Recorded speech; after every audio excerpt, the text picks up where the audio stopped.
This is Beyond the Big Screen podcast with your host, Steve Guerra. Welcome back to Beyond the Big Screen. We have another installment of Hollywood Hates History today. This is the fourth and final part of our four-part conversation on just the wonderful and historically accurate but also highly entertaining 1993 classic, Gettysburg. We're joined, as we have been in the past three episodes, by two Civil War fanatics and podcasters, Sean McIver of the Come and Take It Texas History Podcast, and Professor James Early, a frequent contributor to Beyond the Big Screen, but also the History of the Papacy podcast and Scott Rank's History Unplugged podcast. Today we will wrap up the battle, which will include dissection of how the movie lines up with the main source material for the movie, the 1974 historical fiction novel and Pulitzer Prize winner, The Killer Angels by Michael Shaara. We have a ton to talk about this episode, too. You think we talked a ton about the other parts of the book and movie? We'll have even more today. If you have a historical movie you either love or hate, let me know, and maybe we can work together to create another episode of Hollywood Hates History. I have a ton of ideas, but I'd love to hear yours. Thank you again for listening, and I will see you next time beyond the big screen.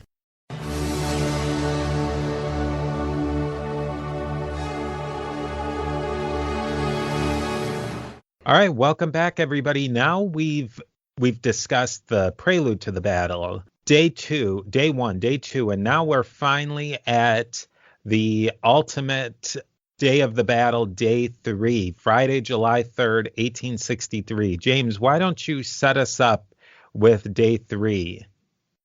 All right, well, the overall description of what happened on this day is actually fairly simple to state.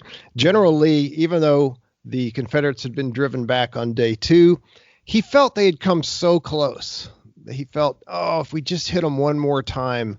And as we've already seen, Longstreet did not want to do another head-on assault against veteran Federal troops who were dug in on high ground. But Lee I've heard it said his blood was up. His fighting spirit was up. He really felt just one more push and they will break. He felt like the center was especially weak. So he ordered, once again, General Ewell to attack Culp's Hill, which, again, using my analogy of a clock, that's about 1 o'clock. And the Union line swings around from 2 or 1 all the way around to 6 o'clock, going counterclockwise. But it's really more like a fish hook or an ear. But anyway, so General Ewell attacks about in the morning, and it even takes part of Culp's Hill, but the Federals drive them back, and around 11 o'clock, that is over with. And then Lee decides he wants to hit the center. He feels like because the center didn't get hit very hard on day 2, but the center had, or I should say Meade, the overall Union commander, had to strip the center and send troops to the right and to the left to support them because they were under assault. He felt like the center would be spread really thin. Now, the center is on Cemetery Ridge. So on my clock analogy, go from 12 o'clock down to about 5 or so. That is the Union center. But again, they're on a ridge, and the Confederate troops are off to the west a little bit, about a mile to the left, and they're going to have to march across almost a sloping ground, wide open ground, no cover, just fields of grass going uphill and over almost about a mile long march. I've heard anything from a quarter of a mile to a mile. So but a long march. But Lee thinks they can do it, and he orders Longstreet to lead it. Now, Longstreet doesn't want to lead it. He realizes that it's going to be a complete disaster, and he asks actually if Lee would put A.P. Hill in charge of it, but Lee says, no, you're my best corps commander. I want you to lead it. So as we mentioned before, Longstreet had 3 divisions, one led by General Hood, one led by General MacLeod, and the third led by Pickett. Hood and MacLeod were really banged up and really hurting from day 2, so they're going to stay out of this one. Longstreet's only division that's going to attack is going to be Pickett division, which was fresh. They had not so far participated in the battle. But that's not enough, and Lee realizes that, so he strips away a couple of Hill's divisions, one led by Johnson Pettigrew and one led by Isaac Trimble. And so those 3 divisions are going to do what is now called Pickett's Charge. They're going to march across, as I mentioned, about a mile-long open area, gradually uphill to attack the Federals on Cemetery Ridge. And before that, there's going to be a cannonade, but we'll get to that in a minute. So there's going to be a cannonade, and then they're going to march up there and push the Federals back, take the high ground, and maybe pursue the Federals all the way down to Washington, perhaps. So that is the plan. We will see how that works out when we actually talk about the movie. Mm-hmm. And so Chamberlain is I'm sorry. Did you want to introduce it, Steve? James? No, you go ahead. Yeah, let's hear where Chamberlain is, because he's kind of in an interesting spot yet again. Yeah, so his men have just been fighting a difficult battle the previous day, and so he gets orders to go report to the safest spot in the Union lines, right in the center. Yeah, because there's not anything going to happen there. And so he goes there. So the interesting things about the movie. Trimble was the general earlier was Trimble part of Hill's division corps, or was he part of Ewell's corps? Actually, I believe he was part of Ewell's. I misspoke a minute ago. Okay, so he takes a regiment from Hill and a regiment from Ewell. Yeah. Okay, yeah. He's the one who complained about Ewell earlier. Pettigrew is played by. If you've ever seen he was only James Bond in one movie, but George Lazenby. So you have a former James Bond playing a Confederate general. I didn't notice that until I watched it recently. So Longstreet has self-doubt. He thinks this attack's going to fail, and he tells Lee that. And Lee says you need to do your duty. And he doesn't think Meade has that many men in the center, which is wrong. And then Longstreet asks if another commander can lead the attack. And did Lee say no, or did he just not respond? No. I think in the book he just doesn't respond. He's embarrassed by the request, and so he just ignores it. I don't recall. It's been a little while. Yeah. So George Pickett comes up with his division, and Longstreet tells him he's going to lead the attack, and Pickett's excited. He says, "We're going to do it. We're going to take Mm-hmm. that." We're going to charge, and we're going to take it. And they cheer for Lee as he rides by, and they cheer for Longstreet. And then Longstreet orders his artillery commander, Colonel Alexander. He's a young guy, so Alexander became a colonel after the Fredericksburg battle earlier in December, because he had held off basically a whole Union division with just his battery of horse artillery on the Confederate right. And prevented the main Confederate line, which was behind a stone wall, from being flanked. And basically the Union just had to march up and get killed, like the Confederates are about to do here in Gettysburg. So Alexander was Longstreet's artillery commander, and he tells them, "I need you to clear out the Federal artillery." And Alexander says they're going to do it, but they're short on ammunition, so he asks for more ammo. And then he tells the men to attack. He tells the men to get ready for their attack to each of the division commanders. And Harrison shows up, and he asks Longstreet if he can take part in the fighting, because he just doesn't feel like he's contributed to the war very much. This does not happen in the book at all. Longstreet goes into this long speech saying, men will march up and men will die, and the artillery will cut us to pieces and all that. He just goes on and on and on, and Harrison's just I think staring the at scene. him. Well, and I think that monologue occurs in the book. No, I think internally. maybe in a different place. Right, but I think this is a dramatic license to give Longstreet a chance to verbalize that. Yeah. Since there's no voiceover narration. Was Pickett is completely psyched to do this as what he's portrayed to be? Because he later on says that, I didn't have anything to do with this planning, and he wanted to try and deflect some of it away from him. Was that just after the fact No, he really was. Pickett was another one of these dashing and daring, swashbuckling kind of guys, kind of like Stuart. He graduated dead last in his West Point class, so that seems to be a point of honor especially among the Confederates. Yeah. And he rose to fame in the Mexican War at the Battle of Chapultepec.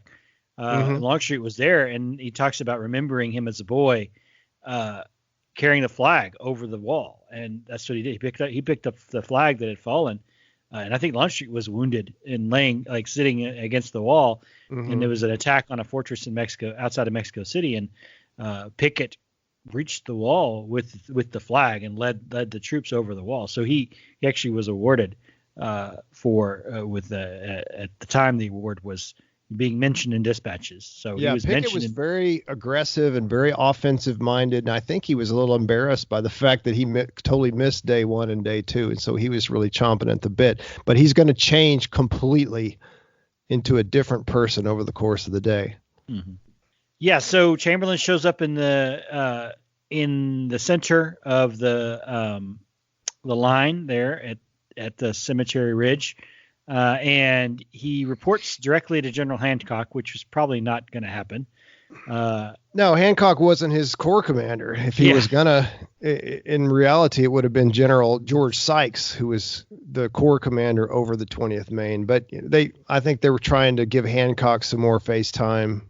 Yeah, because the whole Hancock and Armistead thing. Yeah, he asks him about where in literature do you have two men closest brothers who are destined to face against each other in battle, and Chamberlain says, if anything, I think it would be the Bible, sir. It's that scene is extremely pretentious. I think. He's his literary consultant at the point. Yeah. But yeah, you're right. It's a way to circle back and link up with Armistead and their story, their little storyline. And unfortunately, this is also a scene where Tom shows up to Joshua Lawrence Chamberlain and tells him that Kilrain has died. So they're both sad. And now, a brief word from our sponsors. And listener, by the way, if you visit the Gettysburg battlefield, don't ask the tour guide where the grave of Buster Kilrain is. Maybe they should put an honorary one there. That's right. Or you could Kilrain. just to make them laugh. I don't know. Okay, so yeah. All right, so now we're going to get to the fighting. By the way, Chamberlain, the 20th Maine, if I'm not mistaken, they were held in reserve. They didn't really fight much, although they were certainly getting cannons shot at them. They were fighting in a defensive sense, but they're not going to be up at the front line. Okay, so the attack begins. The Colonel Alexander that Sean mentioned and the other Confederate artillery commanders order a barrage to begin. The Confederate opens fire on the Union position. They're trying to soften up the Federal artillery as well as kill as many men as they could, and infantry. The Union artillery responds. And so this ends up being the largest artillery barrage ever fought in the Northern Hemisphere, or I should say the Western Hemisphere. Now, after a while, the Union artillery stops. It just grows quiet. And so the Confederates, a lot of them assume, we must have knocked out a lot of their cannon. And the Confederate infantrymen, the troops who are about to attack, they wait in the woods and they watch. A minute they're going to step out of the woods and line up. Pickett rides up and down the line. He's rallying the troops. He's giving final instructions. Alexander reports to Longstreet that he's running out of ammunition. And Longstreet says, well, just keep firing. In other words, Alexander wanted to pause for a minute to bring up some more ammo, and Longstreet says, no, just keep hitting them with more and more artillery as long as you can. Fremantle, Sean's favorite character, and he is a great character. He and Armistead talk about the past and the upcoming attack, just different little things, some more human interest. Pickett rides up to Longstreet, and this is one of the most dramatic moments of the entire movie. And he asks for permission. He says, sir, shall I begin the attack? And Longstreet is sitting with his head bowed, and he knows that this is about to be a disaster and that he's the commander of it. He's having to preside over a disaster. It reminds me of, y'all remember the speech that Buford gave way back, I think it was even before July 1st, where he said that you cannot stop this suicidal attack. And not only can you not stop it, but you have to participate it. You have to help it fail. And I think that's how Longstreet is feeling at this point. Longstreet, he can't even bring himself to speak the order. He doesn't say, yes, go ahead and begin your attack. He just nods his head, and his head stays bowed. And then Pickett whoops and runs off, and then he begins to line up the troops. You want to take it here, Sean? Yeah, so they line up, and Lee is watching the battle, watching the attack. Armistead is praying, and then they start marching. And after they've gone a few hundred yards, then that's when the Union artillery opens up. And the rebels are taking casualties, but they keep coming. They come upon the rebels are taking casualties. They keep on coming. As they approach the position, then the Union infantry start firing, and Confederates are just going down right and left. Hancock is wounded from an artillery shell. I guess he didn't listen to Ken Burns' warning. Yeah, Ken Burns. If you look, he's Hancock's aide. Tells him to look out. So Garnett, who is on a horse. So we talked about Garnett. He actually was a general who had served under Jackson, and there'd been some mix up in some orders, and he had delayed in an attack. And he still performed his orders, but Jackson instantly didn't like him and brought him up on charges, court-martial charges, and it was trying to court-martial him. And Lee basically put a stop to it, but Garnett's honor was wounded. And then he was sick, so he couldn't. He was also sick. Yeah, he had dysentery, very bad, and he couldn't walk. And so he was on a horse, and of course he's going to get killed. Kemper, who was the politician, he was wounded, and he's carried off the field. Actually, at one point the Union tried to capture him, and then the Confederates drive them off. If you look, you see Ted Turner. He's an infantryman who's killed. Armistead's rallying the brigade. They get a stone wall in the middle of the way. So we talked about earlier, maps don't show necessarily fences and stone walls. So they got to climb over that. They're getting shot at and killed right and left. Armistead is shot.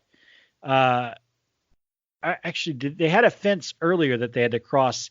Yeah, I forgot to put that in the notes. That was a really big obstacle because they had to take apart the fence so they could keep moving. Right. And a lot of them got blown up while they were doing that. Right. So Armistead's men, they reached the wall. And there's a couple of positions that did reach the wall. Armistead men goes over the wall, but they just don't have many. And, there's fighting, and they're over the wall, and they're excited. And then there's a massive Union troops right there to push them back. And they push them back.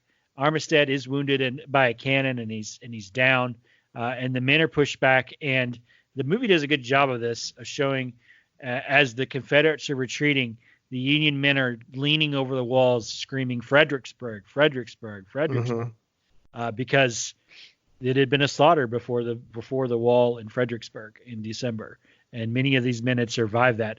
Chamberlain talked about spending a whole night laying down behind a dead body before they were ordered to retreat. So it was bitter cold that time. So yeah, this is considered the high watermark of the Confederacy by a lot of people. It is the high point of the Confederacy, and from this point on, the Confederacy recedes. I think we'll talk about that later. Tom Chamberlain is there with Armistead, and he asks very politely if General Hancock is available. And Tom tells him Hancock was wounded, and Armistead says no, and he cries, and he says, "Please tell General Hancock how very sorry I am that I missed him." And then he dies, and that is actually Richard Jordan's final scene in any movie. And he passed away not long after this movie. Yeah, and in the book, it's not Tom; it's just some random person. But again, the movie took a little bit of license with that, just to give C. Thomas Howell a little more screen time. And then we go back to the Confederate headquarters. And let me say one thing, if I may. The Pickett's charge scene. And by the way, Pickett's charge, every professor will tell you this now. That's a misleading term. It was called Pickett's charge for a long time, but Pickett wasn't the only person involved in the only general leading the charge. Pickett wasn't the overall commander of the charge. I remember when I took Civil War history as an undergraduate, my TA used to say it should be called Longstreet's Assault because Longstreet was in overall command, but I don't think Longstreet would want it named after him. I've heard it also called the Pickett-Pettigrew Assault, but then that leaves out Trimble. So I don't know what. Yeah, Pettigrew was killed and Trimble were killed too. Yeah, so Pickett actually survives, and he's not even hit, I don't think. Yeah, he was further back. He was not. I think Longstreet had ordered him not to be in the front. Right. Yeah, that's right. I remember seeing in the movie because he didn't want to lose him like he'd lost Hood. He's watching it from behind, and then he kind of goes up, but by then it's too late. But this scene is epic. Pickett's charge is about 20 minutes long. I mean, it if you're a military history nut like me and like my two friends here that I'm talking to, you'll love it. But I have to tell you a story. One year I decided I was going to show the whole scene to my class. I teach college U.S. history. And so I showed the whole thing. After about 5 minutes, those kids are just kind of looking at each other like, oh my gosh, when is this going to end? And I'm eating it up. I'm saying, look at that. Isn't that cool? And they're all just, they're not drinking the Kool-Aid. So I had a couple of students watch it for extra credit. And I said, oh, what'd you think of it? They said, it was long. That's all they had to say. What were you going to say, Steve? So would you say that Pickett gets a bad historical reputation because of this charge? Well, I don't think so necessarily, because everybody knows the buck stops with Lee. This is Lee's baby. If Longstreet had been the overall commander, the commander in chief of the Army of the Northern Virginia, this would have never happened. I'm not saying Longstreet would have necessarily led the Confederates on to great victory, but he certainly would not have attacked. Lee, as it was said before, his blood was up. He really felt that his men could do anything. Lee wasn't overconfident about himself. I mean, he knew he was good, but he really saw himself as the instrument of God. Every time that somebody said, oh, you did a great job, General, he would always say, no, the Lord has given us this victory. So Lee thought that God would give him the victory, and he thought no Yankee army could defeat his men. He'd won battle after battle after battle after battle. Sometimes with really the odds are stacked against him. Lee, in the past, several times had pulled a rabbit out of a hat, it would seem. And so I think Lee thought his army was invincible. Pickett was two levels down the chain. I mean, it was Lee, and then below him was Longstreet, and then below him was Pickett. So Pickett was just doing what he was told. I mean, Pickett wanted to, but Pickett real quick is going to have a change of opinion about the advisability of this. But anyway, this scene is one of the most epic battle scenes I've ever seen in any movie. It's very realistic. They use reenactors. I'll never forget when they show from Armstead's point of view, he's marching up there, and then he sees Garnett's horse turning around and coming back to the rear without Garnett on it. And you just realize, oh my gosh, he did get killed. And then even details like there's a point where Armistead takes his hat off and he puts it on his sword and he raises it up and twirls it around so people will see his hat in the air and they'll key in on that. And then the hat, of course, the sword goes through the hat, and so the sword goes down near his hands and he has to put it back up. That really happened. So they took great care with the military details, which was one of the reasons I love the movie so much. Yeah. So, and a little bit of more information. So Trimble was not killed. Pettigrew was, and Trimble Trimble himself was in Ewell's division. Ewell's Corps, but he was in command. He'd been given temporary command of General Dorsey Pender's division under Hill's Corps. Yeah, that's right. Okay, yeah, I forgot that. Yeah. So Trimble actually was the reserve. He was the reserve behind Pettigrew to make sure that he could exploit the breakthrough that Pickett and Pettigrew were going to form. So a lot of people call it the Pickett-Pettigrew charge, but Pickett's charge is the shorthand for it. Yeah, I agree. I think it's always going to stay that because it's just easier to say. Yeah, I agree though that Plus, it's also Pickett's prominent role in the battle. So Right. Pettigrew and Trimble, their divisions had fought previously. Pickett his division was fresh. The slaughter was pretty profound. You hear the numbers, 10,000, actually, so 10,000 men on the Union side, but in a strong position. 1,500 were killed and wounded. On the Confederate side, 12,000 men were engaged. 1,200 were killed, so 10% were killed. 4,000 wounded, and 3,700 were captured. So this was, on surface, 12,000 men, 10%. That, statistically, that doesn't sound terribly bad. When you think about it, though, that's 1,200 men laying on the ground, dead. On one side, dead, Yeah. and another 1,500 on the other side. That's 4,000 wounded, and that's 3,700 that are captured. That's a huge chunk of Lee's army that is devastated in the course of a few hours of the day. Right, And which he could ill afford to lose. And now, a brief word from our sponsors. So we can look at that where we go back to the Confederate headquarters. What are they thinking about all of that? Well, the men are straggling back, and like Sean said, less than half of the men that actually set out on the attack return. Longstreet's disgusted. It's played out exactly like he knew it would. He orders a defense to be set up, but he realizes the Federals are probably not coming.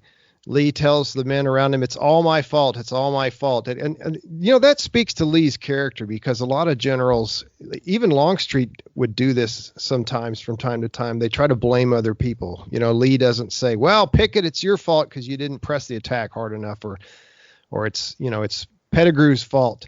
Lee says, "It's all my fault." He takes the blame, but the men say, "No, no, no." And that actually did happen, by the way. That's almost straight out of the book and straight out of history. And then another super dramatic moment. Lee orders Pickett. He says, "General Pickett, look to your division."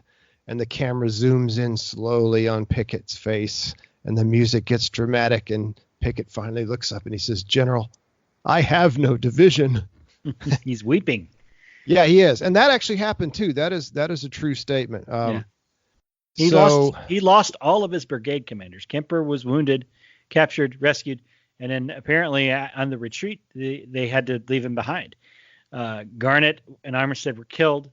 It was devastating. And below them there were 13 total colonels. 6 were killed and 7 were wounded, or vice versa. So everybody from general, except for Pickett, everybody from general down to colonel was either killed or wounded.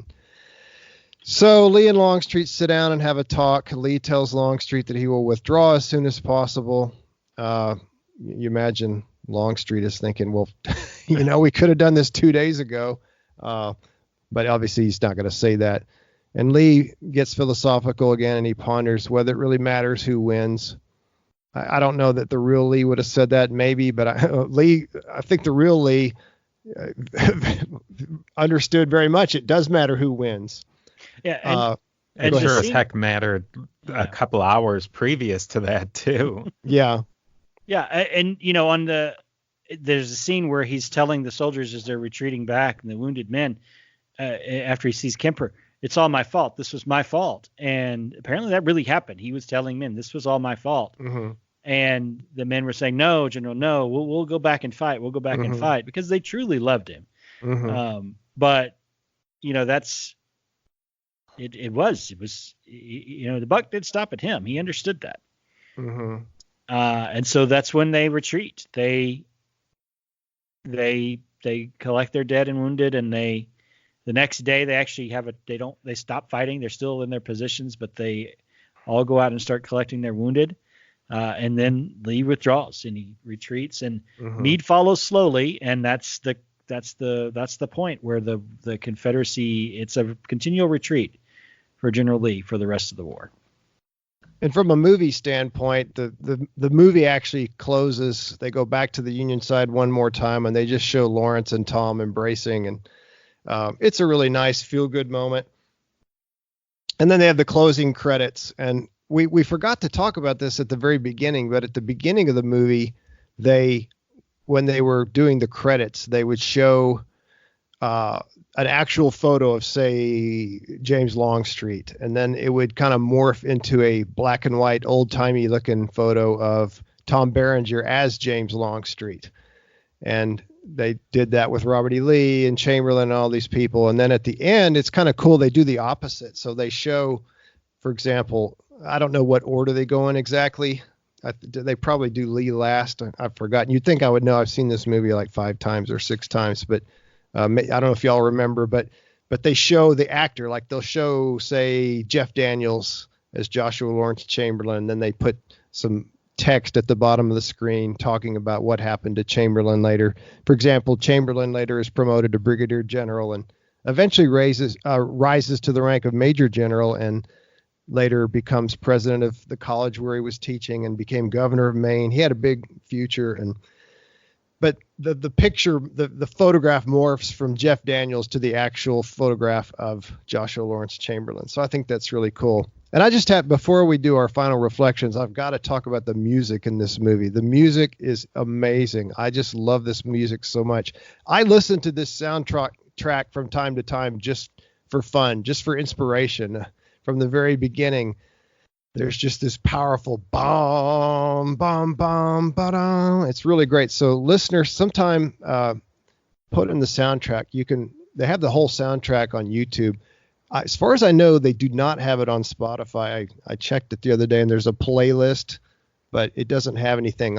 But I can't find the actual soundtrack. Maybe somebody else is better at that than me. But anyway, wonderful music, wonderful. I think the movie is, again, it's following a book. It's not going straight from the historical record, but I think it's overall one of the most historically accurate movies I've ever seen.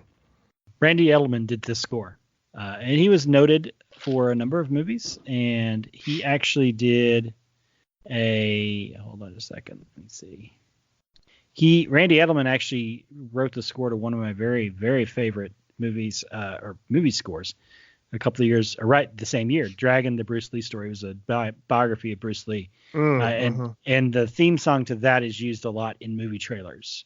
Quite often, it was used in the first Forrest Gump trailer before the Alan Silvestri score was released. So, yeah, he's done a ton of stuff. He did The Mask. He did parts of The Last of the Mohicans.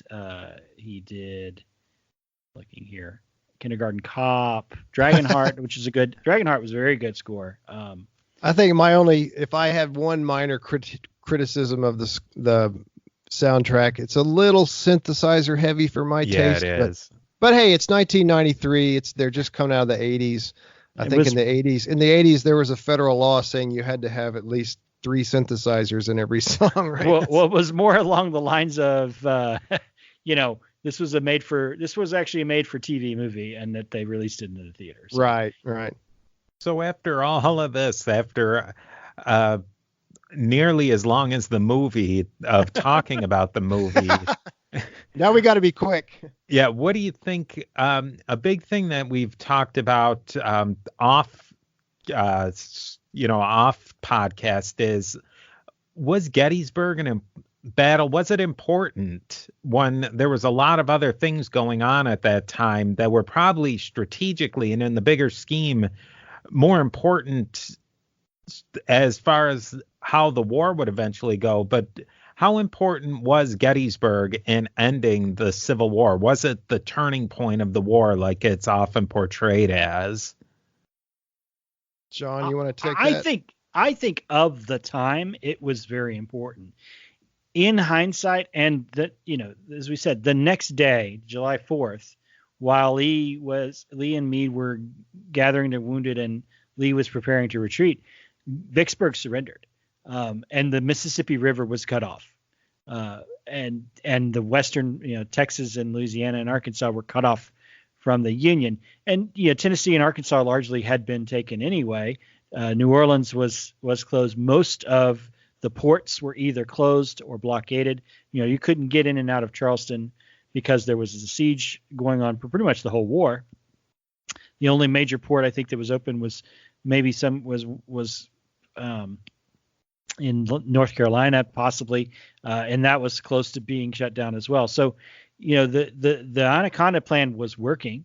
The Confederacy was being starved out, and in the long run, it wouldn't have survived.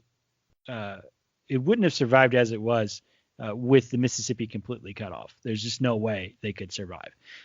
Now, but of the time, at the moment, Gettysburg was where our allies were, because it was, it is the largest battle fought in the Western Hemisphere in history. It is a truly important battle. If Lee had won, I think Meade would have retreated, and it would have been a big running fight to get to Washington. If Lee had disengaged and cut around behind Meade, he would have been able to at least pick his battlefield and possibly have forced, Meade to retreat further north or further east. He wouldn't have been able to take Washington, I don't think. Washington had several 100,000 soldiers and miles of fortifications and artillery, and Lee didn't have that many men. So, but, if he could have won the battle on the field, maybe there's a chance that they could have gone to a negotiated peace, but who knows? We don't know that. But as far as, I think, my opinion has always been, Gettysburg was important, but it wasn't going to settle the war. I think in the long term, the long range, Antietam was really the battle that could have won or lost the war in a day. That was, a year before. So it was going to be a long, protracted war. 3 more years of fighting, 3 more years of fighting. But Gettysburg was never going to settle the war. The offensives of 1862 in Kentucky and in Maryland really were more strategic knockout blows that could have occurred. I have to agree with Sean. I think that the romance of this battle is probably what carries it through. Vicksburg was a several-month-long siege in a place most people aren't very familiar with. It was just a much different part of the conflict, whereas Gettysburg was a couple of 100 miles from Washington. It's Lee versus Meade, who just takes over. It's just, I think that whole thing makes a much better story. Jeff Shaara, or not Jeff Shaara, is it Jeff or is it Michael? He's probably a lot less likely to write the great American novel about Vicksburg than he is about Gettysburg, because Gettysburg is just it's so forward in the American mind and in history. I want to jump on what you said, because I think you hit the nail on the head. When you say that it's much more attractive to look at Gettysburg than it is to look at Vicksburg, and I think that's a tale of two wars, right? It is that Gettysburg is the war of the past. It is a Napoleonic war, and Longstreet even talks about tactics. We've just been chasing Napoleon. We've just been doing bad Napoleon. But it's the war of the past. It's a stand-up fight between two armies, trying to maneuver around each other and trying to knock each other out of position. I think Vicksburg is the war of the future. It is a prolonged siege with siege lines and lines of conservation and trenches, and it's dirty and it's ugly, and there was disease and starvation. I think it's the war that you're looking at. The war that you're looking at Gettysburg is a romantic war, right? It is high drama. The war that you're looking at Vicksburg is 1914, is 1945, is today. I think that's the difference in the battles, and I think it's much more attractive to look and say, oh, this great moment where this charge peaked at this point and we lost, but we fought valiantly, as opposed to we were starved out of the city and blown out of the city and fought out of the city. Well, and I think it's interesting, if I can have one more last thing, is nobody seemed to learn any lessons from this conflict. It was really World War I come 50 years earlier, but nobody in World War I was ready for the trench warfare, and nobody was ready for trenches getting blown up. Things things that happened in the Civil War, the Siege of Petersburg. I mean, you could change a couple of uniforms, and that's World War I conflict, the end of World War I. Nobody seemed to have learned any of those lessons. Even on the American side, nobody was saying, hey, we've heard this song before. Or even total war, like in Georgia, Sherman's March to the Sea, where you just scour the entire your entire path as you go. I mean, that type of warfare, people didn't pay attention to that either. I've read several history books talking about warfare and changes in warfare, and like the lessons of the Civil War that the rest of the world, the civilized world, took. They admired Lee's tactics and Jackson's tactics and their turning maneuvers in the same way they admired Napoleon's. They didn't pay attention to Sherman, who said war is all hell, and it is the worst thing, and it is terrible. They didn't listen to even, as something as simple as Bedford Forest, get there first with the most. The people didn't. You're right. People did not learn anything from this war. It happened again in Port Arthur in the Russo-Japanese War, and the battle was exactly like Petersburg. It was a nasty, protracted siege with trench lines, and it was the same in the Western Front and the Eastern Front in 1914 to 1918. All right, now, James, you can get your... Is it my turn? It's your turn, James. Talk to us. Am I still here? No. But I agree with everything both of you have said. And a lot of people have taught in the past that Gettysburg was the turning point of the war. Like after this, it was pretty much all over for the Confederates, almost like a D-Day kind of situation. But that is not the case. Even if you look back at the time, the Confederate people, the Confederate government did not see Lee as, oh man, you lost this battle. It's just going to be all downhill from here. We might as well just pack it in. Nothing could be further from the truth.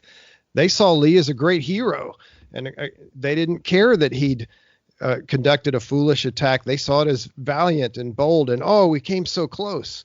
And the Confederate Army of the Northern Virginia is going to fight on for almost 2 more years after this. So Gettysburg really doesn't change that much. I mean, it is significant in that it's going to be the last Confederate invasion of the North. It's stopped. And it is important. I'm not saying Gettysburg is unimportant. It is an important battle. It's a major battle, but it is not by any means the turning point of the war. If you had to pick one battle for that, I think you'd have to go with either Antietam or Vicksburg. Sean's kind of touched on that already. But I don't subscribe to the theory that there is a turning point of the war. Not in this war anywhere. In some wars there are. American Revolution has Saratoga, for example. World War II has D-Day, at least the European front. But I think the Civil War has several turning points, several not minor turning points, but it's just several key times when things change dramatically. Look at Antietam, look at Vicksburg, look at the Battle of Chattanooga, look at the fall of Atlanta. That was a huge psychological victory, as well as a very important industrial and military victory for the North. The march across the sea and the taking of Savannah. All of these are extremely important things in which before one thing was true and after another thing was true. And I'm not really sure you can say that so much about Gettysburg. So anyway, that's my 2 cents about Gettysburg. Is it important? Yes. But is it the turning point? No. Yeah. And I think you and Stephen are right. It's the romance of it. William Faulkner, I'm reading here, William Faulkner once wrote, "For every Southern boy 14 years old, not once but whenever he wants it, there's an instance when it's still not yet 2:00 on that July afternoon in 1863. It's in the mind's eye, right, of every Southerner, of every Southern boy, who's grown up with the stories of Lee and Jackson.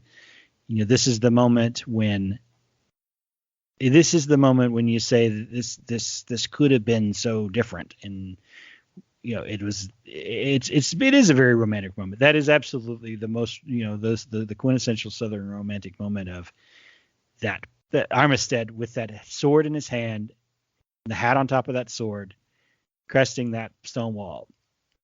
And then that's the point when it all falls apart. And I think it's easy to point at that and say, that's the point. There it is right there. But the grimy reality is there's other points when that was This was a massive dramatic battle with a lot of strategic implications, but the war was probably already lost at this point. And definitely the next day it would certainly already be lost. Vicksburg. If they'd won at Gettysburg and still lost at Vicksburg, it would still be a very difficult proposition for the South.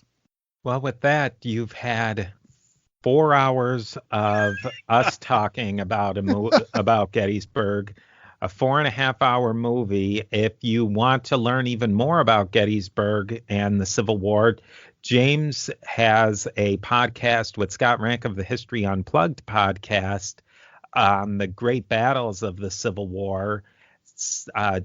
Sean has a history podcast, the Come and Take It Texas podcast, which you can find at brainstaple.com, where you've talked about. Rumor has it there's a little bit of Civil War talk in that one from time to time, too. Every once in a while.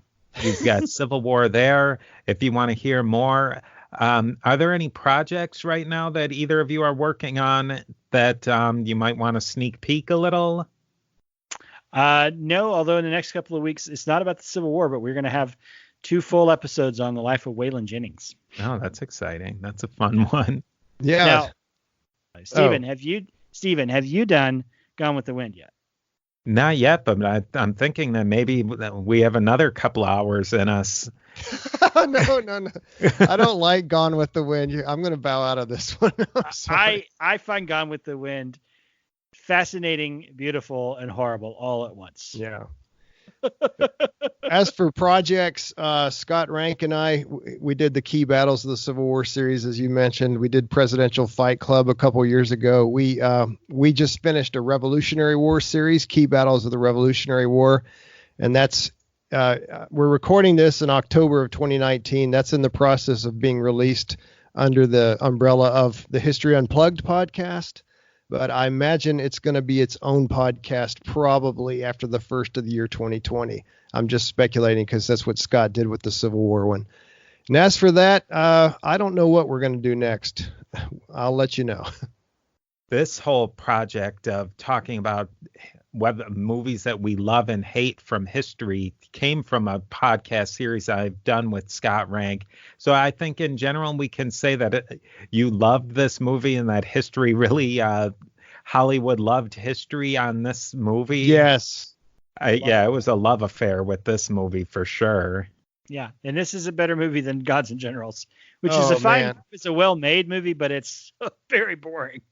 Yeah, Gods and Generals is okay in places. I like to think of it as 3 really good battle reenactments. With a bunch of cheesy stuff in between. Oh boy, the conversations with Destiny in that one. Oh, wow. How do you think that Jeff Shaara did carrying it over from Michael? I think he does well. I don't think he's as good as his dad was, but he does a good job. Jeff went on, of course, to write books like this about other wars. I think his World War II trilogy is fantastic. I recommend that hard. I don't remember the names of the books. There's actually 4 total books, 3 of them on the European theater and 1 on the Battle of, I think it's Okinawa, but they're fantastic. Yeah, he's got more of a military bent than his father did. I don't think he has quite the character development aspect. Well, no, just the voice, the literary voice that his father has. Right. Yeah. He's How not often? Eloquent a writer as his dad is, but he is a little bit more history focused. I think that's the positive of Jeff's stuff. All right. Well, thank you very much. And I hope everybody enjoyed this. You have a lot of listening and a lot of watching to do. Thanks again, guys. And we'll definitely find some other movies, maybe ones that are a little bit shorter than this one next time.